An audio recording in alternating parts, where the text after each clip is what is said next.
So, over the last week, there were 12 of us, 11 of us, 11 students, and me and Tori and Emily and Carolyn that all went down to Honduras. Honduras, in case you don't know, is in Central America. It is actually the most dangerous place in Central America. It's the second most dangerous place in the Western Hemisphere.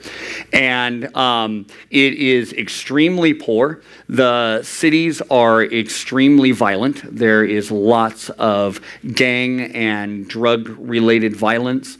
And it is a really serious place. And in this place is a place called Orphanage Emmanuel. It's an orphanage that was started by Americans. Two people who are from out by Magic Mountain, Californians. And God called them, and they went down to Honduras, and as they just went around Honduras, God pointed out this place and said, I have a plan for this place where lives are going to be changed, and I'm going to do incredible work. And so these Californians, just like you and me, moved down there. They sold everything they had and moved down there, and they began this orphanage 27 years ago.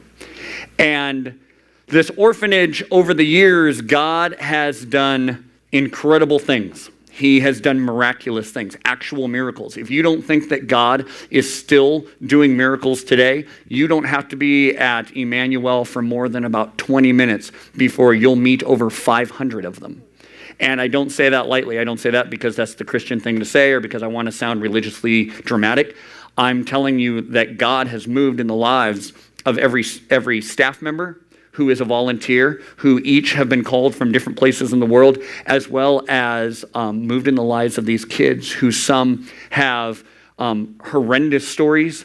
Others, their families just couldn't take care of them. Some of them came from other orphanages. But as you walk around this place, you will see just the lives that have been impacted by God through this place, through this orphanage. And one of the things that we try and do around here is testify when we see God work, because it would be really easy for those of us that went to go down there. We kind of have this little bond going. We kind of went through this experience together, and we have our stories, we have our inside jokes, we have the pictures, and we just sort of keep it to ourselves. But part of what God does and the ways that God works is through the testimony of people. In fact, one of the things that we saw when we were down there is several of the staff people that are volunteers down there. They are supported by people who just send them money each month to allow them to do this ministry. Several of them were in a place where they went to church one Sunday, and somebody from the orphanage was there that Sunday talking about the ministry down there. And it was then that God spoke to their heart. And so we know that testifying about what God has done and is doing is really important. And so I wanted to take just a couple minutes, and it's not a coincidence at all, but this and what happened down there and what we saw down there really ties into what the message is about today. And so I want to take an opportunity and give a few of the students who went to Honduras an opportunity to share with you not just how adorable the children were, they were, not just how beautiful the orphanage is, it is, but what God did in their hearts, what they saw God doing in the orphanage, and that kind of a thing. So they were all warned about this. Who would like to come up? Nicole, come on up. This is Nicole. First time to Honduras? Yes. First time on a mission trip? Yes. Okay. Is this microphone on? I don't know. You have to turn it on. I did. Did I just mute it? It's on. Hello, hello. There it is. Hello. Hello. Okay. Okay. So I'm kind of the person who likes to plan everything to the T out for everything that I do. And I kind of learned on this trip that my comfort zone that I want to stay in my little box is way less important to God's will and what God wants to do. Because throughout the trip, I was like, okay, I'm going to hang out with the infants or the little kids because they're about on the same level of Spanish as me, and they're probably nicer than the older girls. But then when I got there, I was really called to like the teenage girls who were just so moving, and so their stories and just listening to what they have to say and how much they want to love on you and they just want love. It was really impactful and beautiful that and I really saw God within those girls. So it was nice to go out of my comfort zone for something bigger than myself. So. Awesome. Thanks, Nicole. Haley.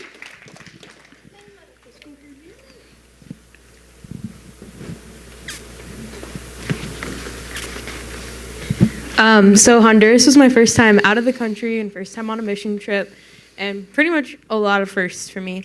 And from the second that you drive into the gates of the orphanage, you can just like sense God's love there, and just like it was so cool because all the kids came out to greet us and everything, and it was just like so amazing. And one of the ways that God worked in my heart was to show me His love. I talked about it with. We all had to do our own circle times in the morning. So I had the first day, and I was with the medium girls who were about 8 to 12. And I talked about God's love. And then I saw the girls looking at me. And then I was like, wow, I'm an example of God's love. And that's kind of what I felt called to do there. And it was just amazing to just hold the kids and hug them and everything. And it was the hardest thing to do, to leave. And I miss it every single day. And I can't wait to go back next year. Cool. Yes, Nick. So when I went up there, I was expecting to do more work of building and painting and all that stuff. But God called me to all the kids, and and it's just awesome to feel how much they love you. Like they just run up to you and they just flock all the way to you, and that's just awesome. So yeah, God moved through that. Awesome. Thanks. Anyone else? Ben.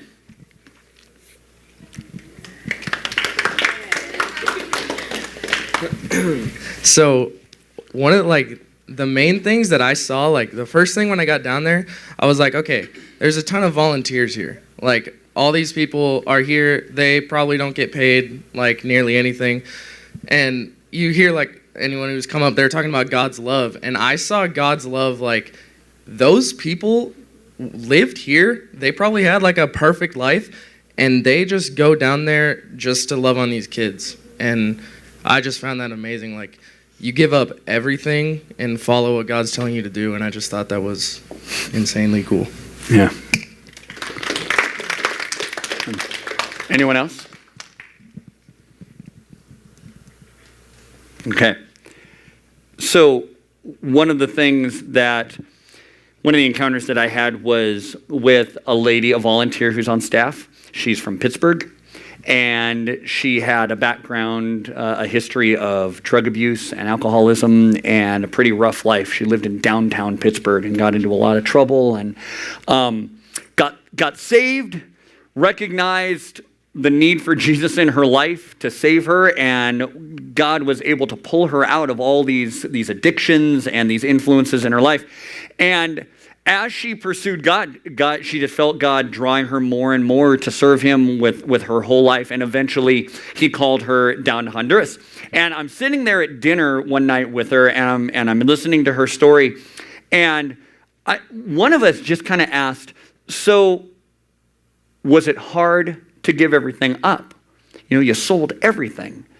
And now you're uncomfortable. I mean, this is not as comfortable as living in an apartment in the States. Even a humble apartment in the States is going to be more comfortable. And she sort of just looked at us like, and she said, but this is what God called me to. Yeah, but was it hard to, sell all your stuff? And she genuinely was like, I understand what you're asking. And I don't know whether this makes me arrogant or not, but God called me to this. It doesn't matter whether it's hard or not. It doesn't matter whether I wanted to or not. This is what God called me to. End of story. And that to me was just one of those things where I can feel so called to something that then that calling becomes my routine and what I do. And it made me question and just reconsider going, God, I want to stay before you. I want to continue to go, look, just because I live where I live now, I don't want to fall into this thinking where I go, and that's it. This is all I'm ever going to do, ever. I don't have any plans to go anywhere. I don't have any agenda to mix my life up and shuffle things up. But would I be willing to step out of comfort into the kingdom? Step out of the comfort stuff of my life into the kingdom stuff that God has for me. And I'm gonna tie in this Honduras orphanage element in just a minute. But we're in this series called The Church and the World, and how if we are Christians, if we are really going to be Christ followers, or maybe you're here this morning and you're not a Christian, you're like, my parents dragged me to church. I'm really glad that you're here, and I hope this is not uncomfortable for you. We're not going to point you out or make fun of you. We are so glad that you are here. This idea that we're talking about is, how do Christians interact with the world? And sometimes we don't do a very good job. Sometimes we try and kick the world in the teeth by telling them all the things that we're against and how much we hate things. Other times we just try and blend into the world to where we're not making any difference at all. And it's like, you're a Christian? Okay, well, I guess I'll be a Christian too. But what would it mean for us to authentically interact with the world? And it got me thinking, before we get into the passage today, about when I was a senior in high school. I had my senior English teacher. She had a rep. She was notorious, she's hard, she's mean, she's uncaring, she's not really enthusiastic with her teaching. She's just sort of this hard-nosed, I've been teaching for 47 years. I have memorized To Kill a Mockingbird in 3 languages, and you're no way are you going to get an A in my class. This was the reputation she had. So I go to school. You guys are coming up on the day you're going to go to school and get your what's it called? Your schedule, yeah. To get your schedule. And I go in, I'm minding my own business. I took my ASB photo picture, picked up my card, went, grabbed my schedule. Mrs. Robinson. I got to get out of this class. I hadn't even been to the class yet, but I'm like, no. School and I are not best friends anyway. I cannot have, and did I mention she was the chair of the whole English department? So not only was she was very serious about her job because she was responsible for the whole thing. So I'm like, oh my gosh, I got Miss Robinson. What am I going to do? And yes, I have changed her name in case she ever watches this online. I was like, hey, that was very nice. So anyway, so Ms. Robinson, I get into class, and she's sitting back at her desk. She's not even up at the front of the class. She's a white-haired lady, probably in her late 50s, early 60s, and she's sitting at her desk with her hands folded at her desk, and she's just scanning the room, watching us come in. We all sit down. The bell rings. We're all like, ah. She stands up. She walks up to the front of the class. I'm not going to let any of you waste my time. If you're not serious about what we're doing here, you can find another class. But good luck, because there's no way I'm letting you out. It's true. I was terrified. The first couple months of school were exactly like everybody had taught. She was so serious. She would say, students, open your books. Please read from page 63 to 487 by the end of the period. We're like, Ms. Robinson, that's a lot of pages. I expect results, not excuses.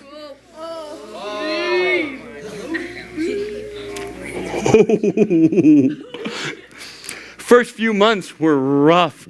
Now, I have WOO. That stands for winning others over. I will be overly friendly to people that try and be not nice to me. So I would walk in every day. Morning, Ms. Robinson. Take your seat, Mr. Taylor. Okay. I go sit down. She'd ask a question, Pride and, finish this sentence. What's the title of this book? Pride and? Prejudice. I'm like, Mockingbird. She never laughed. She never thought of, the rest of the class was like, oh, Joe, what an idiot. But she never laughed. It was really, really bad. Then she gave us an assignment. She gave us our first book report. It had to be a true story, and it had to be historical. I love stories. Stories are one of my favorite things if they capture my attention. She said, you must read your biography, get it approved by me, and then you are to write a 15-page book report on this page. I'm like, my schedule did not say AP on it.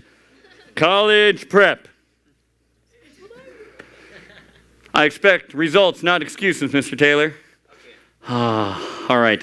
So I read my book. This book grabbed me. It was about a guy who escaped Poland during World War II. He escaped the Nazis.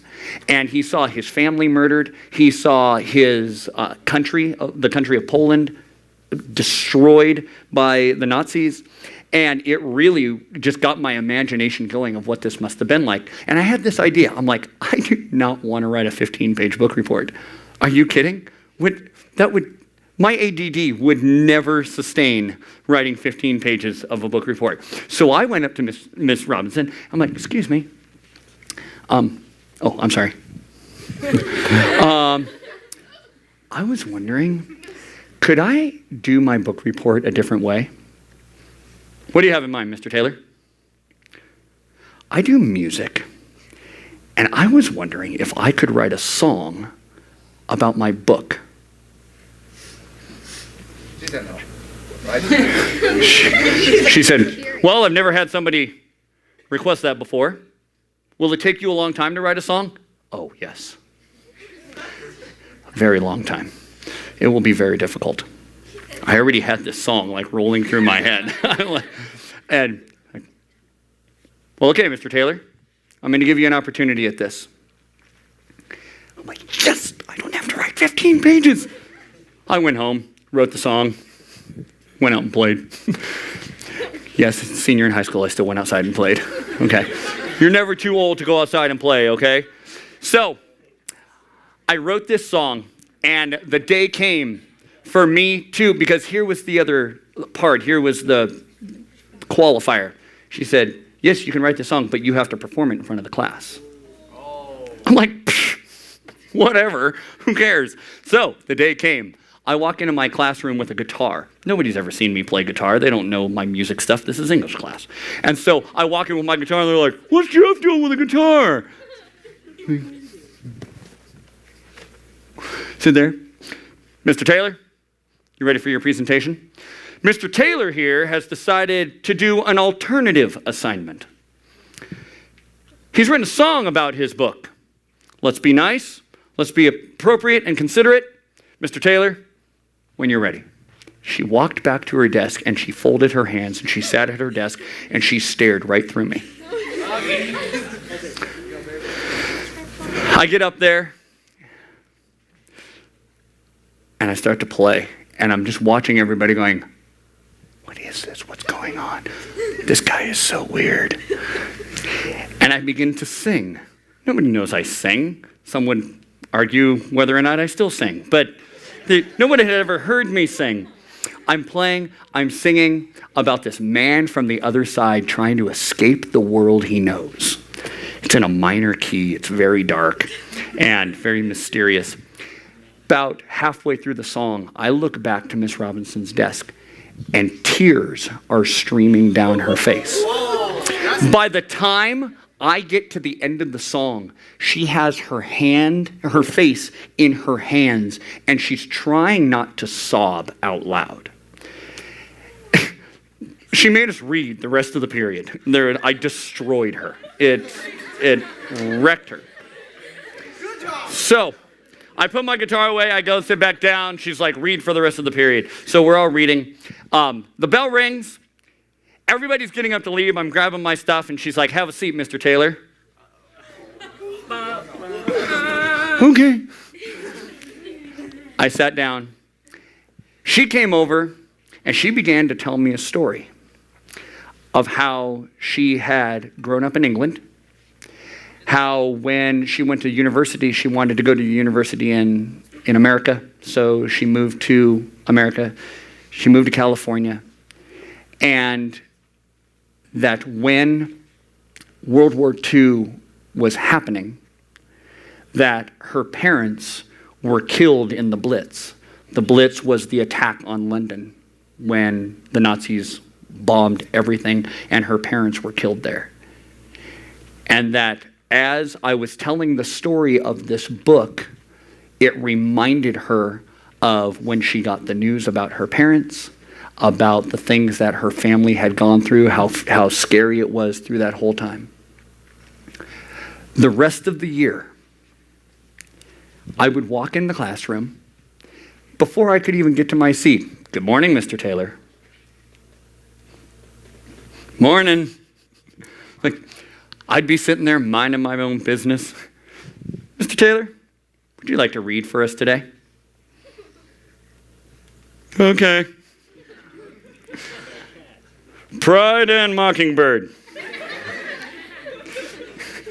And I would begin to get this. This situation that in the beginning of the year I had to get out of was not a good situation. I must escape. This was not going to be good. Nothing good could ever come out of this. Became a situation where by the end of the year, the lady gave me a hug on the last day of school.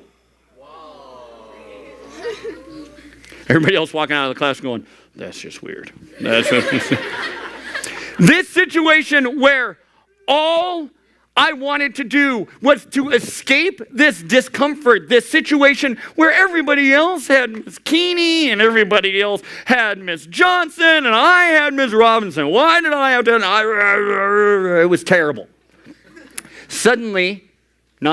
Over time, became an opportunity where real life came out of it for her and for me. It actually became one of my favorite classes in school, because there was this connection and there was this life that came out of that relationship. And it's so easy for us to get into a situation that is difficult and just all we can think of is how we're going to escape. But when we are thinking of escape, when our mind is just consumed with, I got to get out of here, I've got to find comfort, there is very little living in the present. If my mind had stayed in a place of, I got to get out of here, I got to get out of here, I got to get to where it's more comfortable, there's no way I ever could have embraced what I was already experiencing. It didn't make it fun. It didn't mean that I enjoyed it and I wanted to, I wish every period was in Miss Robinson's class.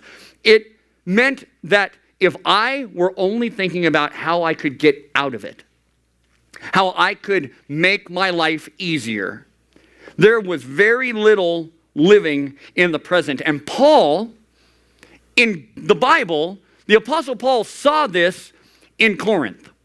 He saw this in the people who were calling themselves Christians. If you have your Bible, turn to 1 Corinthians chapter 7. If you're going to look at it on your phone, please don't also be scanning Facebook and Instagram and all those other things.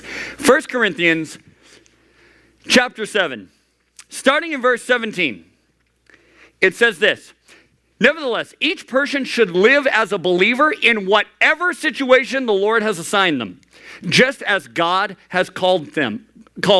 This is the rule I lay down in all the churches. And so Paul is saying, look, I'm not just picking on the people in Corinth. I'm not just, saying you guys have to live this way. I'm saying to everyone, if you find yourself in a situation that is not comfortable, that you would not choose for yourself, each person should live as a believer in the situation that the Lord has assigned them, just as God has called them. Why do you think God allows us to be in difficult situations? Ever wonder that? Do you ever ask that? God, why do I have to go through this? Why might he allow it? If God is really all powerful, Why might he allow us to be in difficult or uncomfortable situations? Are you with me? Nick? Might want to test us. Test us for what? See if you actually believe in him. See where our faith is at? Okay. I was gonna say, like, see how strong our faith is. To see how strong our faith is, okay? To try to get our attention. To try and get our attention. What else? Maybe turning us in a different direction. To turn us in a different direction. It's important for us to know that in the things that God puts us through, when it comes to being tested or seeing where our faith is, it's not so that you can fail and I can throw you into hell. That's never God's motive. God's purpose and motive for our life is always what? It starts with an L. Life. The other, life. Yes, it's like, oh, love, life, Jesus. Okay. God's purpose for us is always life. Always, always, always. And so there are things that we may have to go through that may test our faith. It may highlight some areas where our faith is that maybe it needs to change, or that he wants to turn us in a direction. But we need to understand that difficult situations, anything that God allows, he can bring life out of. It doesn't always feel that way. And that is often where we start scrambling and going, I need to get to comfort. I need to get to something that feels better. I need to get to something that will make me happy. I need to get to whatever that person over there has because they seem to be happy. And we stop living in the present and we start to just honestly doubt what God is doing and what God is capable of doing. Here, Paul is saying each person should live as what? Believer. You with me? Each person should live as what? A believer. Each person should live as a believer in whatever situation you find yourself in. And that may feel like, oh, easy for him to say. He doesn't know my situation. He also had to explain this to the Christians in Rome. We also glory in our sufferings. When was the last time you gloried in a suffering? When was the last time you went through something hard and you're like, oh, in the midst of it, went, yeah, that's right. Restriction. That's right. Oh, my friend's stabbing me in the back. Woo! When do we do that? Well, we don't. In the midst of it, we don't. This is where the faith comes in. We glory in our sufferings because we know that suffering produces perseverance. And endurance, sorry, it's a different translation. That suffering produces perseverance. Perseverance produces character, and character produces hope. And hope does not put us to shame because God's love has been poured out into our hearts through the Holy Spirit who has been given to us. See, Paul needs to remind them and remind us, look, it doesn't mean that you have to love what you're going through. It doesn't mean that you have to put on the happy Christian smile and walk into youth group, and when somebody asks you how you're doing, you're like, fine. That is not what Paul is advocating here. It's way deeper than that. Anybody can put on a show. Have you ever faked it? Raise your hand if you've ever faked it. Just your attitude, like, it's fine. Okay, I hate the answer fine. I do. Because it doesn't tell me anything. Jonathan, how you doing? Fine. What do I now know about Jonathan? Fine? I don't know. I mean, maybe he's doing okay. Maybe his dog got hit by a car, but he didn't really like the dog, and so he's fine. You know, who knows? Fine is nothing. Paul is not saying just say fine, just put on the happy smile. He's going much deeper. He's going, look, in your heart, do you believe that in your difficult circumstance where you are called to live as a believer, are you willing to trust that God can bring life out of it? That God can bring hope? That God can give you perseverance? That God can build your character? Do you believe that that's possible in the things that you're going through? Or every time you get into a difficult situation, rather than looking to hope, looking to grow in your character and perseverance, you just go, I got to get out of this. I have to escape. There is no life for me here. I have to go find life for myself. Where do you tend to go? And it will vary for each of us. But I will tell you that there have been all kinds of times in my life I have felt the way I did at the beginning of the year in Miss Robinson's class, where I was like, I got to get out. I cannot endure this difficult time. And I allowed a temporary situation to redirect my life. I allowed something I was experiencing in the moment determine future stuff. And that's a really difficult place to be. But our focus in discomfort tends to be, get me back to comfort. But what if that isn't what God has for you right now? What if comfort isn't what God is calling you to? All those people that we met down in Honduras, all the staff who lived up here in the States, had all their stuff, had their friends, had their family, had their life, and decided and to be obedient when God said, hey, I'm calling you out of the comfort stuff into the kingdom stuff.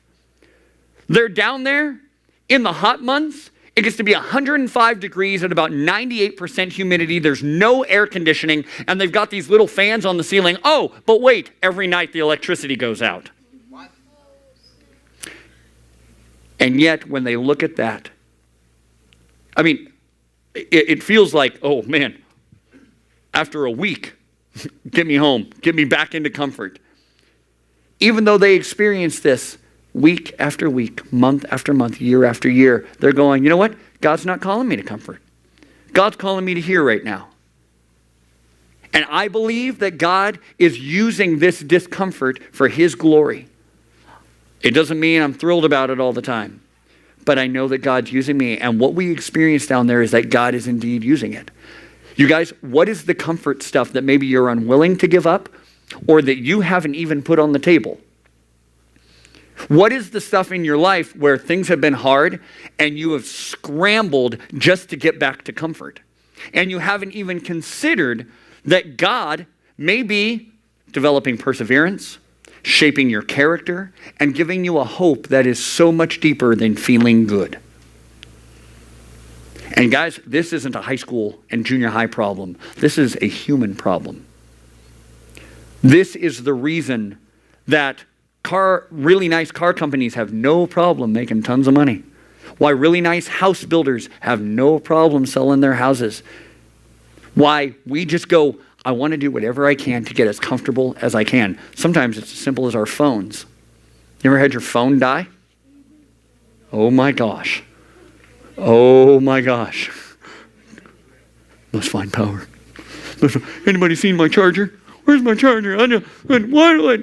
Why can I only find the USB part? Where's the thing that goes in the wall? You ever had that moment of panic? Scramble for comfort, right? Nevertheless, each person should live as a believer. A believer in what? What does that mean? Jesus. Every person should live as a believer in the situation they're in. What does that mean? As a believer in what? Huh? As a believer in the troubles? Whatever situation the Lord has assigned to them. Okay, but what does it mean to live as a believer in what? The answer is God, but what about God? Live as a believer in a God that what? Loves you. Okay, would be one. What else? Gives life. What else? Come on. I don't want this just to be here. Here's what Jeff says you should believe. A God that's called you. A God that's called you. A light. What else? A God that has a plan. Come on. What else? A God that cares for you? Absolutely. A God that changes you? Come on. What else? A God that wants a relationship with you? A God what? A God that restores us? Live as a believer in whatever your situation is, in a God that, all these things, in a God that's more powerful than our situation, in a God that can bring hope out of hopelessness, in a God that uses and empowers the weak, in a God that gives us hope, in a God that restores what we've been lost. See, many times in our discomfort, our focus becomes get to comfort. What needs to happen is in our discomfort, our focus should be on the comforter. It should be on the one. Those people down in Honduras at Emmanuel are not focused on, okay, it's really not that hot. It's really not that hot. The power didn't go out and my fan didn't stop spinning.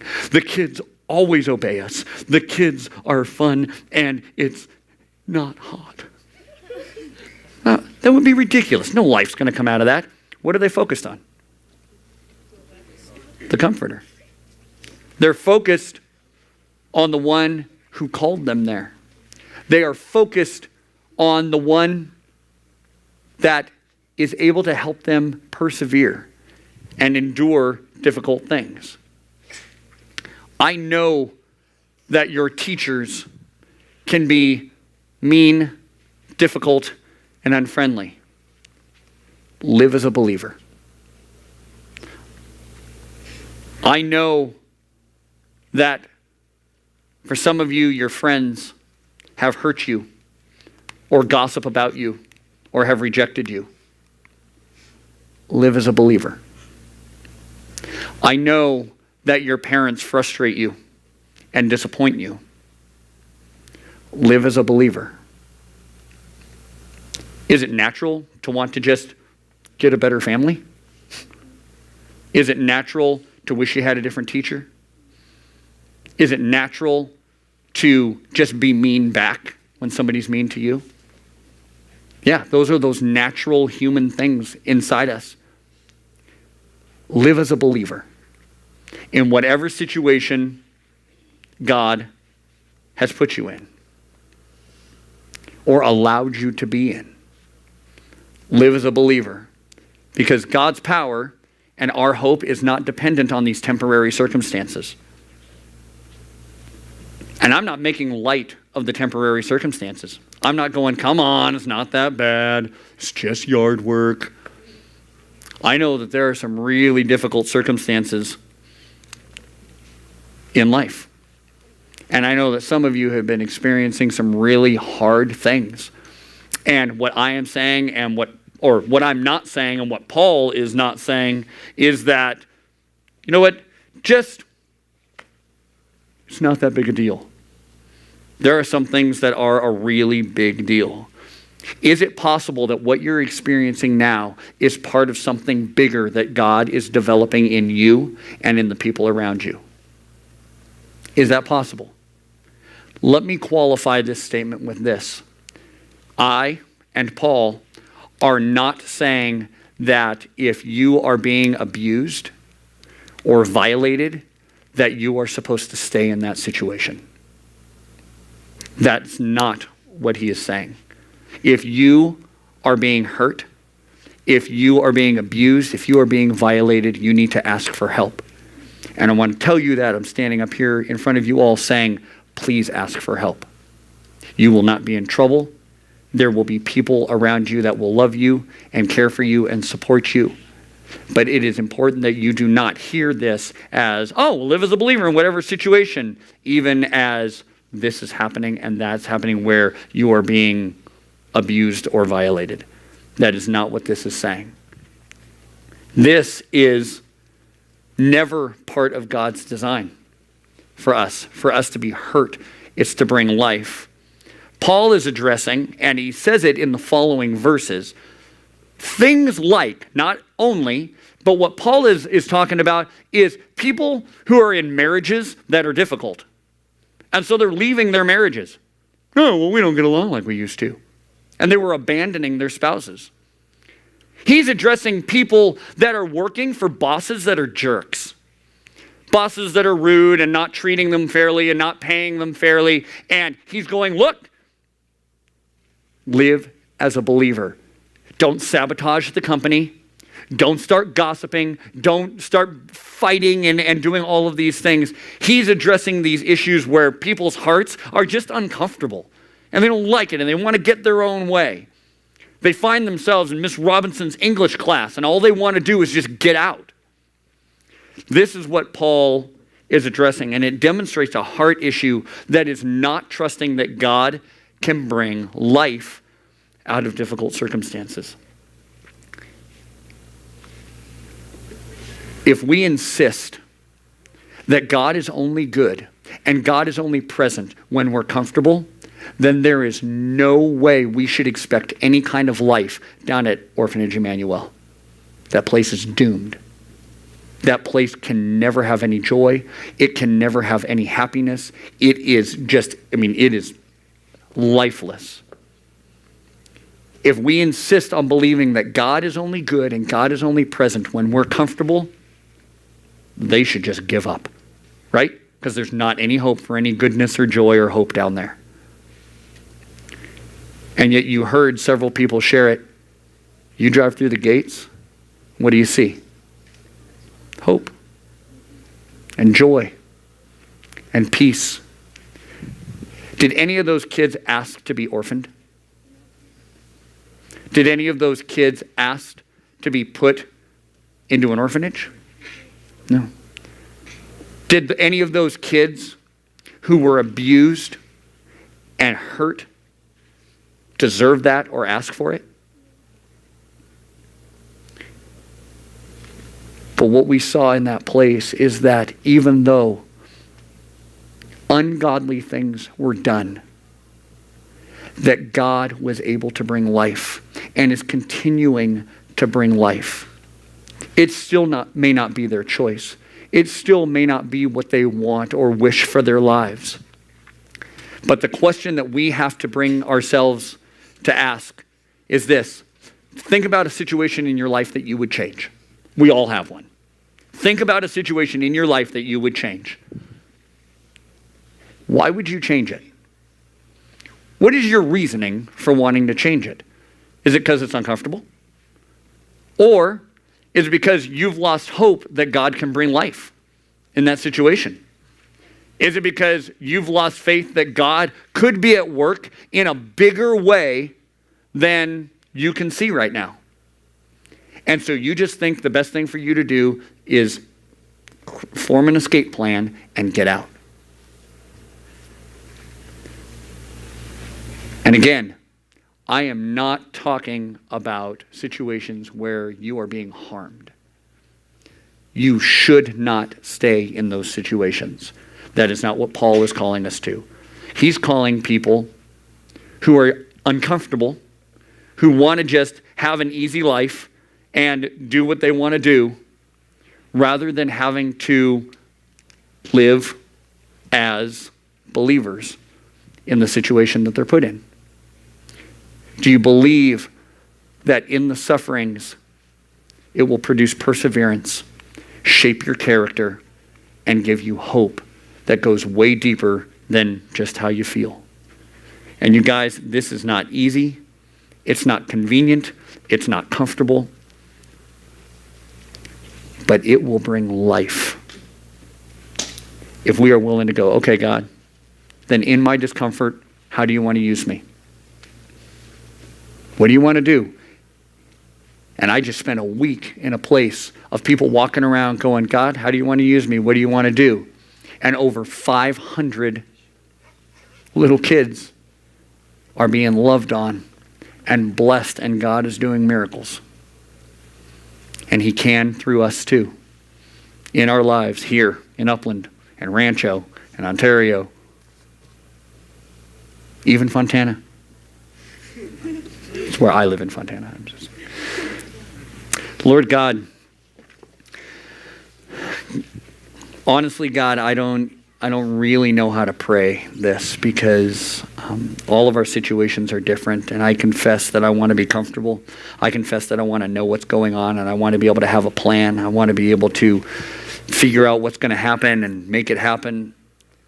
But God, even more than that, there's a stirring in my soul that I know is your Holy Spirit that is calling out to me to listen. So God, right now, I lift up each person in this room in whatever difficult situations they're in. Whatever situation, as they look at it, they would change if they could. And I pray that you would speak to that situation. That as you call us to live as believers, that you would explain to our hearts what that means in each of our individual situations. That you would give us hope. That you would give us peace. That you would help us forgive. And God, in these difficult, uncomfortable situations, that if you're going to call us out of the comfortable stuff into the kingdom stuff, that you would assure us of your presence. So right now, I pray that you would speak to each heart here in a very real way. And that as we walk out these doors, whatever situations we're walking into, that you would help us to live as believers that would point people to Jesus and show your love. We love you, God. We thank you for your word to us and your promises to us to live in us and through us. In Jesus' name, amen. All right. Love you guys.